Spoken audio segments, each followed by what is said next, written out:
So I did my externship at the MSPCA, advocating and lobbying for animals. So this first picture on top is me and Jess when we went to go tour the facility.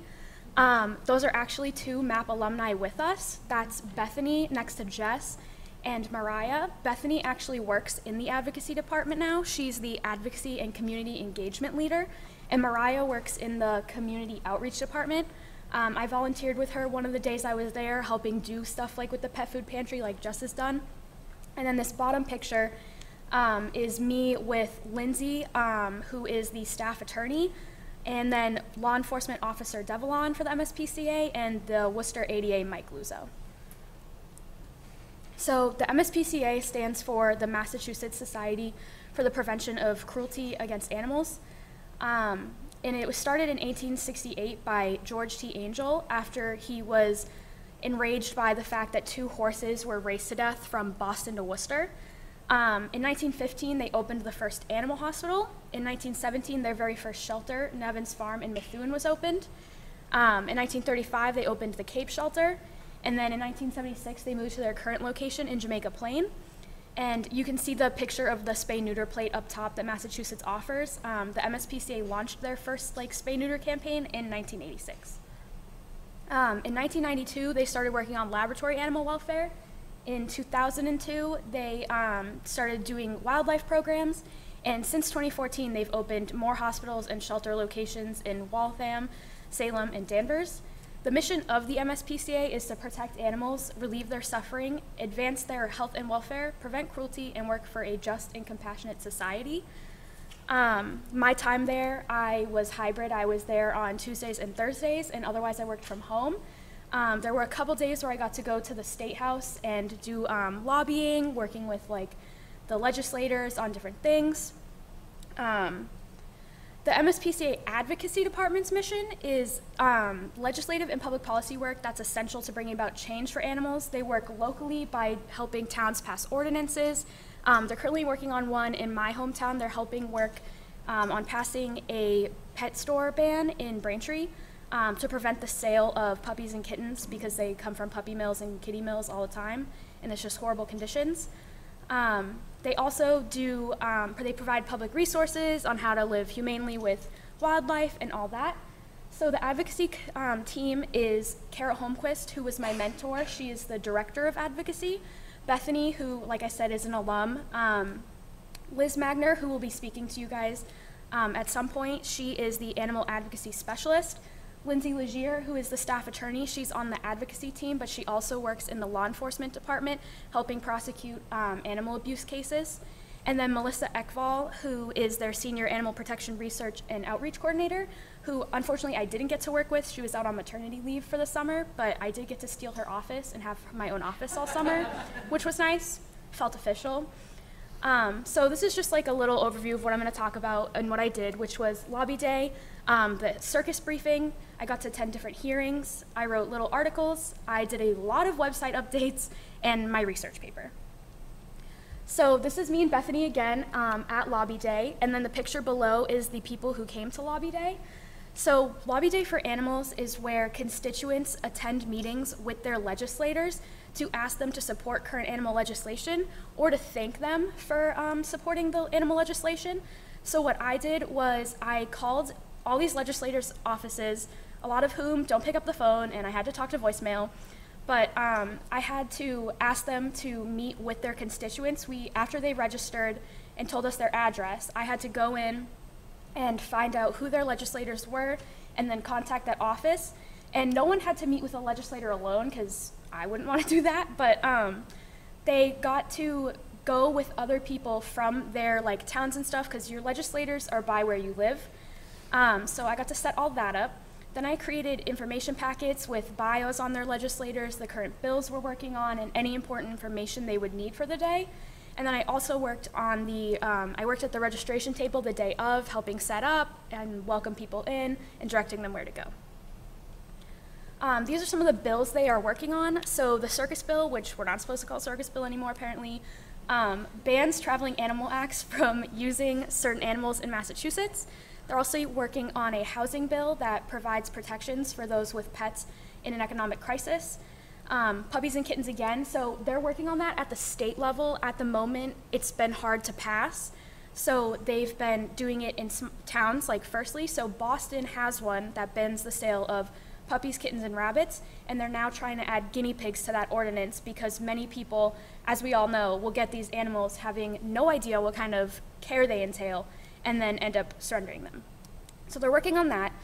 And then there's an omnibus cruelty bill that they're trying to pass this year that will protect animals from repeat abusers by preventing them from being able to have animals if they've been convicted, and it will also strengthen current animal cruelty laws.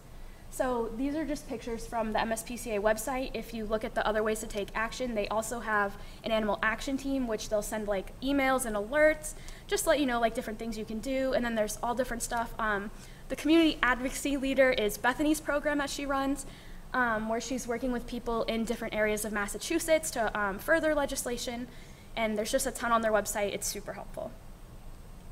So this is me and Chloe, who will be presenting later, but we got to see each other at the State House a few times. Our internships overlapped. So the Traveling Animal Act will ban the use of elephants, big cats, primates, giraffes, and bears in traveling exhibits and shows. Obviously, these animals really shouldn't be used for shows. The behaviors they are forced to do are not natural. Like elephants aren't meant to stand on balls, and like tigers aren't meant to walk tightropes. It's just not, like they're forced to do it and they're abused into doing it, which me and Chloe learned a lot about when we went to this briefing. So I got to work with a ton of other organizations my entire time at the MSPCA. So I worked with Chloe because she was with the Humane Society of the United States. I worked with the Animal Legal Defense Fund, the Animal Rescue League, and Four Paws.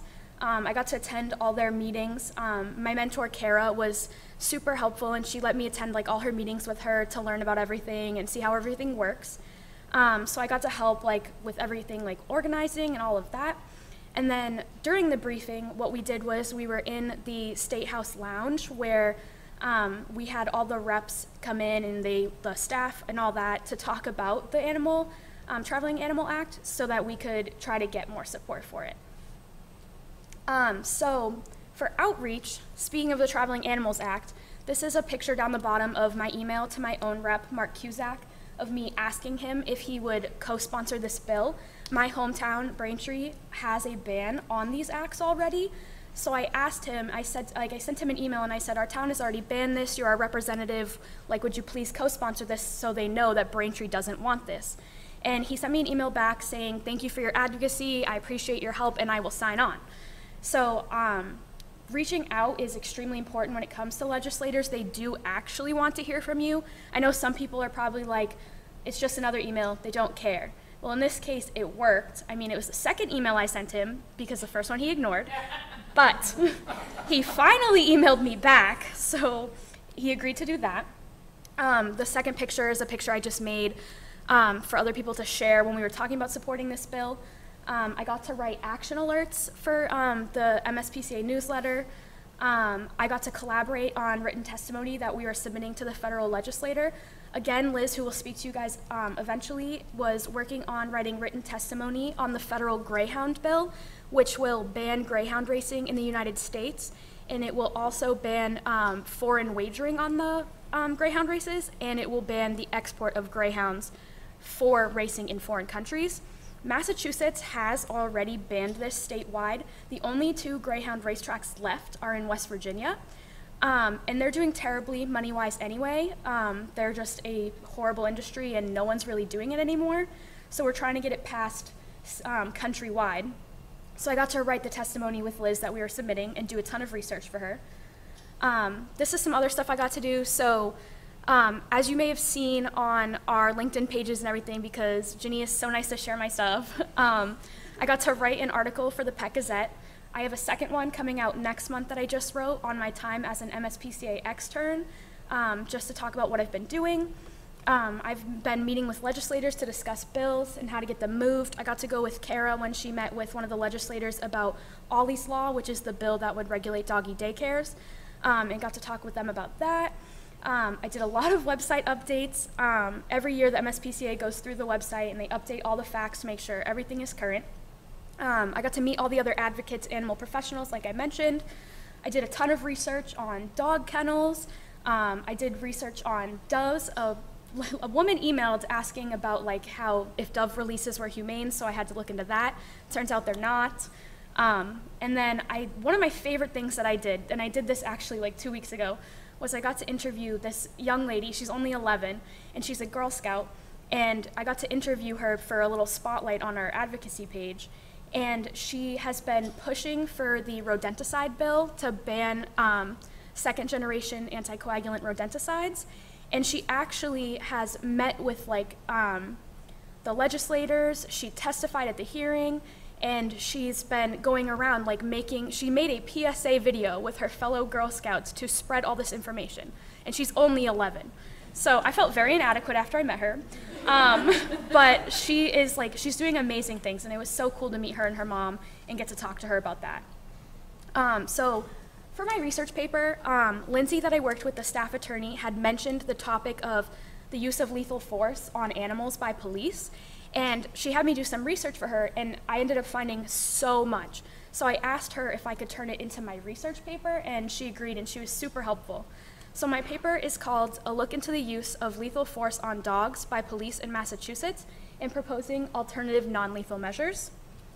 So what I found, and this is from the DOJ, is that police officers shoot and kill 10,000 dogs per year. There are multiple reasons officers may shoot a dog.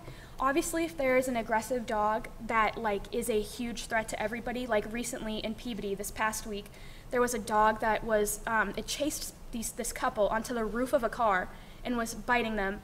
And when officers arrived, the dog had managed to bite the woman on the head, so the police had to lethally euthanize the dog.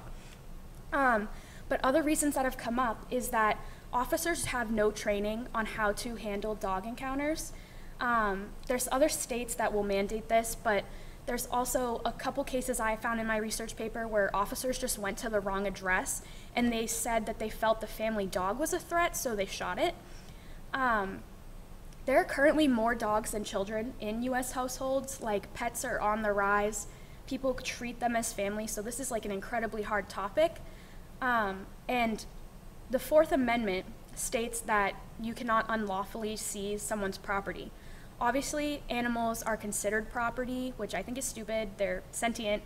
But when police kill someone's pet, it is considered violating their Fourth Amendment right, which people then try to sue for, and it's hard to sue for and prove in Massachusetts and in general. But there's been 2 cases in Massachusetts in the past year, technically 3 now, but the case in Peabody was justified by the fact that the dog was extremely aggressive and had hurt those people. This is just a picture of a puppy that was shot in Brockton in the past year. And then ALDF, the Animal Legal Defense Fund, has put out a documentary on this topic called Of Dogs and Men. If you ever want to be extremely upset, I would watch it. I watched it. It's an hour long. It's free on YouTube. And I used it for my research, but it's just so sad. But it's extremely eye-opening when you hear about all these cases that weren't justified. So what I suggest is mandatory trainings on dog encounters and animal behavior. The law enforcement dog encounters training book you see on the side here is put out by the cops, which is Community Orienting Police Solutions or something. They have a whole booklet. I think officers should ask upon arrival if there is an animal on the scene. And if there is, they need to have animal-safe tools like catch poles, nets, tasers, anything. There needs to be a lethal force continuum where lethal force is the last option. And then if possible, and obviously not in extreme emergencies, animal control should be in attendance to help manage the situation. So there are 2 states that currently have this law. There are a few others that have smaller ordinances, but Colorado and Texas have passed laws where anyone becoming a police officer has to have at least 8 hours of training with dogs on dog encounters, and they have to. There's a whole thing. This book comes with a 8-hour presentation and everything you can use. It's completely free online. So I think if Massachusetts could also do something similar, it would be extremely helpful. So my last slide is on important takeaways. I think in our field it is extremely important to make connections. Everybody knows everybody. This picture is me and Chloe again at the State House with a bunch of people from HSUS, ARL, ALDF. So it's extremely important. Also, using what you learned is extremely important. I, in undergrad, always said, when am I ever going to use this? But I got to the MSPCA, and I've used everything that we've learned in this program. I know everybody says, oh, I'm not going to use that, but I had to use every skill that we have been given in this program. I also learned that your voice actually matters. When you do speak out, people will listen. I also learned that I do enjoy lobbying. It was actually really fun being up there and asking questions and learning everything. My dad thought it was funny because I'm short to call me Little Lauren the Lobbyist. He thought that was hilarious. So, yeah. But it also taught me that this is what I'm really interested in, doing stuff like this. I really enjoyed my time there. If you want to do something that actually encompasses everything, you want a little bit of everything, this was a really good externship. As for what's next, I am currently applying for different jobs. There's a website online called Animal Advocacy Careers that posts job listings for this whole field, and it's been extremely helpful. So if you're also stuck in this situation like I am, I would go there. But there's a bunch of job postings currently, so that's what I'm doing. But yeah, that was my summer. I would like to thank the whole advocacy team, Kara, Bethany, Liz, and Lindsay, and Dr. McCobb for being my mentor over the summer, Shauna for supporting me all year as my mentor, the whole CAP faculty, and then obviously Ginny for dealing with all of this for us. So, yeah.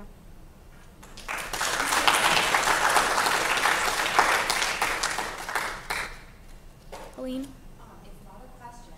Okay. But this summer, I attended the Nero's Law training at Tufts. Yes. And the number one question that the responders who were trained there had was not about the medical stuff and how to give saving care to dogs, but it was much more about how to interact behaviorally with these. Yeah. With the police canines, and that was my biggest takeaway from that. And it was very clear that there was just no connection in this field between responders and dogs. Yeah. I found that.